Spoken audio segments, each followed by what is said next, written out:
Hello বন্ধুরা, সবাই কেমন আছো? আশা করি ভালো আছো, সুস্থ আছো, একটা ভালো দিন কাটাচ্ছো। আজকে সানডে, আজকে কেমন যাচ্ছে তোমাদের দিনটি? চলো দেখে নিই তোমাদের জন্য আজকে মেসেজ অফ দ্য ডেতে কি আছে। ইউনিভার্স তোমাদের জন্য কি মেসেজ পাঠাচ্ছে। ইয়েস, দুটো কার্ড এসে গেছে। এটা জেনারেল রিডিং, যার সাথে যতটুকুনি ম্যাচ করবে ততটুকুনি রাখবে। আর মেল ফিমেল সেম জেন্ডার সবাই দেখতে পারো, এবং সমস্ত রকম ম্যারিটাল স্ট্যাটাসে, রিলেশনশিপ স্ট্যাটাসে যাই হোক, সেটাও তোমাদের জন্য ইম্পর্ট্যান্ট। দেখতে পারো তোমরা। ওকে, আর এটা টাইমলেস রিডিং, যখনই আসবে তোমার চোখের সামনে এই ভিডিওটি অবশ্যই দেখতে পারো। আচ্ছা, যারা ফ্রেন্ডসদের সাথে এনজয়মেন্টে যাবে না, রিলেশনশিপ নিয়ে দুঃখিত হবে, বা ফ্যামিলিতে কোনো গন্ডগোল চলছে, অশান্তি চলছে, তো সেটা না একটু ব্যালেন্স করা দরকার। হতে পারে তোমাদের কোনো প্ল্যানিং থাকতে পারে কোথাও যাওয়ার জন্য, সেখানে কিন্তু মাঝপথে এসে গন্ডগোল লাগতে পারে, সিচুয়েশনশিপ খারাপ। যারা আফটার ম্যারেজ আছো, মানে তোমরা ম্যারিটাল স্ট্যাটাসে ম্যারেজে রয়েছো, আর যারা রিলেশনশিপে রয়েছো, পার্টনারের সাথে কোথাও যাওয়ার প্ল্যান করছো, তো অবশ্যই বলবো কোনো রকম গন্ডগোল অশান্তি থেকে দূরে থেকো, এবং যাত্রাটা কিছুটা পোস্টপোন করো, বা তোমরা একটু কন্ট্রোল করো। কোথায় যাচ্ছ তাড়াহুড়ো করে বেরিয়ে যেও না। কোনো রকম ইলেকট্রিক্যাল জিনিস, কোনো রকম আম চুরি, বা কোনো রকম কি বলবো, মিসহ্যাপেনিং কিছু একটা হয়ে যাওয়া, এই জায়গাটা ব্যালেন্স করতে বলা হচ্ছে। ব্যালেন্স করার এনার্জিও আমি দেখতে পাচ্ছি। আর যাদের লাইফে থার্ড পার্টি আছে, তোমরা নিজেরা কারোর জীবনে থার্ড পার্টি সিচুয়েশনে, বা তোমার পার্টনারের লাইফে যদি কোনো রকম থার্ড পার্টি আছে, আর যেটা জানো, আমি এখানে অবভিয়াস করছি না, যারা জানো তাদেরকে আমি বলবো যে হতে পারে থার্ড পার্টি যার লাইফে আছে তোমাদের মধ্যে, সে জাগেল করছে, কালকে কিন্তু সেটা প্রকাশ্যে আসবে। যে দুটো সিচুয়েশনে কিন্তু জাগেল করছে। একটা হচ্ছে হতে পারে এখানে ফিজিক্যালি রোম্যান্সটিক কোনো থার্ড পার্টি, সেটাও নাও হতে পারে, ভাই বোন হতে পারে, বাবা মা হতে পারে, বা বন্ধু বান্ধব হতে পারে, অফিস কলিগস হতে পারে, এনিথিং। এনিথিং যেখানেই থার্ড পার্টি আছে কিনা, সেখানে কিন্তু তোমার যে থার্ড পার্টি রেখেছো তারা কিন্তু জাগলিং পজিশনে রেখেছো, বা রেখেছে তোমাদের লাইফে যে আছে সেই ব্যক্তিটি, এবং কালকে কিন্তু প্রকাশ্যে আসতে চলেছে। সানডেতে ফান্ডে, সানডেতে ফান্ডে, ওকে? তো একটু মাথায় রাখবে। আর ধৈর্য ধরো, তোমাকে ঈশ্বর ধৈর্য ধরতে বলছে, সাথে বলছে একটু বুদ্ধির সাথে কাজ করতে। ঠিক আছে? হিলিং প্রোভাইড করা হবে। যারা ফিজিক্যাল হেলথের জন্য কোনো হেলথ ইস্যুতে ভুগছিলে, তাদেরকে বলছি ডায়েট মেনটেন করো, এবং নিজের গাড়ি বা বাইক বা কোনো রকম এরকম কোনো রকম যানবাহনে যাতায়াত করবার সময় একটু সাবধানতা অবলম্বন করবে। হুম? কোনো পশু, ধরো কুকুর বা বিড়াল, যদি তোমাদের বাড়িতে থেকে থাকে তাকেও সাবধানে রাখবে, এবং রাস্তার যদি কোনো পশু থেকে থাকে তাদের থেকেও সাবধানে থাকবে। ওকে? আমাকে ইনটিউটিভলি পিক করতে হচ্ছে, দ্যাট ইজ ওয়াই আমি বলছি। আর আরেকটি কথা তোমাদেরকে বলি, যাদের কান, নাক, গলার অবস্থা খারাপ আছে এখন বর্তমানে, তো তাদেরকে বলবো একটা ডক্টরের সাথে কনসাল্ট। কারো যদি পড়ে যাওয়া, আগুনে পোড়া, বা হাত কেটে যাওয়া, এই টাইপের সিচুয়েশন হয়, ইমিডিয়েটলি মেডিসিন এবং প্রপার ডক্টরের কাছে গিয়ে কনসাল্ট করবে। যে আমার হাত কেটে গেছে। বলবে না যে আমি কিছুদিন পরে গিয়ে চেকআপ, বা আমি কিছুক্ষণ পর গিয়ে ডক্টর দেখাচ্ছি। না, ইনস্ট্যান্ট, যেটা মারাত্মক যদি কিছু হয়ে থাকে তবে অবশ্যই যাবে। তবে প্যানিক হওয়ার কোনো ব্যাপার নেই। সাবধানতা সবকিছু বাঁচিয়ে দিতে পারে। আর ইউনিভার্সের কাছে অবশ্যই প্রে করো যাতে তোমাদেরকে, ইয়েস, কারো না কারো হেলথ ইস্যু যাদের লং টাইম ধরে চলছিল, তাদের কিন্তু হেলথ ইস্যু ঠিক হতে চলেছে।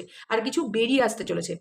কিছু এমন জিনিস বেরিয়ে আসতে চলেছে যেটা রাতের অন্ধকারে ঘটা, বা কেউ তোমাকে লুকিয়ে কিছু করছিল, সেটা কিন্তু বেরিয়ে আসতে চলেছে। হ্যাঁ? তুমি বা তোমার পার্টনার হতে পারো, যেকোনো রিলেশনশিপ হতে পারে, বা যাদের সাথে ডিল করছো তারাও হতে পারে। যে কোনো রকম এমন একজন স্ট্রং ব্যক্তির সাথে তোমার কানেকশন আছে, যে কিন্তু নিজের ইচ্ছা মতন তোমার লাইফে আসে এবং যায়। এবং কোনো না কোনো ক্ষেত্রে তুমি তার উইশ ফুলফিলমেন্টের জায়গা। সে জানে সারা জীবন, সারা দিন রাত্রির যেখানেই খুঁজুক না কেন, তোমার মতন ব্যক্তি, সেটা অফিসের হতে পারে, পরিবারের হতে পারে, সেটা ভাই বোন বা বাবা মা, বা যেকোনো অফিস কলিগ, রিলেশনশিপ, এনিথিং, যে তোমাকে ছাড়া তার উদ্ধার হবে না। এরকম আরকি ফিলিংস, ঠিক আছে তার? তো সানডেতে এ তোমার বাড়ির দিকে আসতে পারে, বা তোমাকে ডাকতে পারে কোথাও মিট আপ করতে। বিকজ এ নিজে কোথাও গড়বড় করে বসে আছে। সেটাও কিন্তু বেরিয়ে আসতে চলেছে। কারো, কারো হেলথ ইস্যুও বেরিয়ে আসতে চলেছে। যে আমার না এটা হয়েছে, বা আমার এরকম একটা প্রবলেম রয়েছে। এবং সে বীভৎসভাবে দুঃখিত এই ব্যাপারটা নিয়ে। তোমরা ডিসট্যান্সে থাকো বা একই বাড়িতে থাকো, ম্যাটার করে না। বাট কিছু না কিছু বেরিয়ে আসতে চলেছে। মার্স এনার্জি দেখতে পাচ্ছি হাইলি, এবং water, Scorpio and yes, Scorpio, Leo, এই এনার্জিটা আমি highly, Sagittarius, Cancer, Scorpio, Pisces, এই এনার্জিগুলো বেশি বেশি দেখতে পাচ্ছি হাইলি। তো শুধুমাত্র এই এনার্জির লোকেরা দেখবে সেটা আমি বলছি না। আমি বলছি যে এই কার্ডগুলোতে এটাই মিনিং করছে যে খুব হাসতে হাসতে এমন কথা বেরিয়ে আসা বা এমন কিছু কথা বলতে বলতে বা কোনো প্ল্যানিং যে গেট টুগেদারে যাবো কোথাও যাবো এরকম একটা কিছু হয়ে ওঠা, এটা তোমার ভাবনা চিন্তারও বাইরে এবং আচমকাই বেরিয়ে যাওয়া। তুমি নিজেকে কন্ট্রোল করতে পারলে, যেহেতু বটম অফ দ্য ডেকে স্ট্রেংথ এসছে, তো তোমার ধৈর্য ধরতে হবে। কিছু এমন জিনিস যেটা অনেক দিন ধরে চলছে, হুম, অনেক দিন ধরে চলছে এবং অনেক দিন ধরে লুকিয়ে আছে, সেটা কিন্তু বেরিয়ে আসতে চলেছে। এঞ্জেলিক গাইডেন্স নিয়ে নিই তোমাদের জন্য। প্লিজ মাথা ঠান্ডা করে রাখবে। পার্টনার যদি কিছু বলে বা ফ্যামিলি মেম্বাররা যদি কিছু বলে যে তোমার পিঠ পিছনে এগুলো চলছিল, বা অফিসের যদি কেউ কিছু ক্লিয়ার করে যে কী কারণে তোমাকে সিলেক্ট করানো না তোমার ওই প্রজেক্টে, বা প্রমোশন কেন পেলে না, এটা নিয়ে কিন্তু মাথা চাড়া দিয়ে ওঠো না যে হ্যাঁ আমাকে এখন জানাচ্ছ কেন, এরকম কিন্তু বলো না। আগে বেরিয়ে আসতে দাও পুরো কথাটা।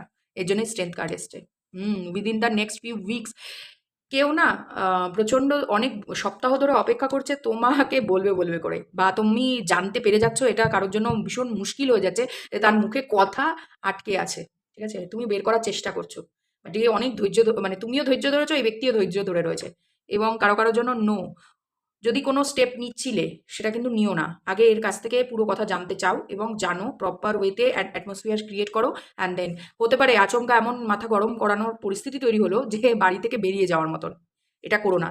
কেউ বাইক নিয়ে বেরিয়ে গেলে, কেউ স্কুটি নিয়ে বেরিয়ে গেলে, কেউ বা ফোর হুইলার যদি থাকে সেখানে সেটা নিয়ে বেরিয়ে গেলে, করবে না, একদম করবে না। আমি বলবো ফ্রেন্ড সার্কেলে গিয়েও ডিসকাস করবে না যে অফিসের কোনো গন্ডগোল বা বাড়ির কোনো গন্ডগোল, ফ্রেন্ড সার্কেলের সাথে কিছু বলার দরকার নেই। কিন্তু উইদিন দ্য নেক্সট ফিউ উইকসের মধ্যে বিগ হ্যাপি চেঞ্জেস আসবে, কিন্তু এখন কোনো অ্যাকশন নিও না, ধৈর্য ধরো। নো কার্ড আর স্ট্রেংথ কার্ড দুটোটাই বলছে ডিভাইন ধৈর্য ধরতে, ওকে? এঞ্জেলিক প্রোটেকশন তুমি পাবে। কেন? কেননা এই ঘটনাটা বহুকাল আগেই বেরিয়ে আসার কথা ছিল। জাগলিং পজিশনে এই ব্যক্তি রেখেছে তোমাকে, তোমাকে অপশনের মতন ট্রিট করা হয়েছে এবং তুমিও কোনো না কোনোভাবে জানো। আমি এই কথাটা বলছি, জাস্ট তোমার সাথে ম্যাচ করে যাচ্ছে, এটাই। আই হোপ তোমরা বুঝতে পারছো। ওকে, তো আজকের এই ছিল রিডিং। ভালো লেগে থাকলে পরে আমার ভিডিওটিকে লাইক প্রেস করে আর আমার চ্যানেলটিকে সাবস্ক্রাইব করে অবশ্যই বেল আইকনটিকে দাবিয়ে দিও। নতুন নতুন ভিডিও পেতে অবশ্যই আমার সাথে জুড়ে থাকার জন্য সাবস্ক্রাইব করাটা জরুরি। Okay, thank you so much. By.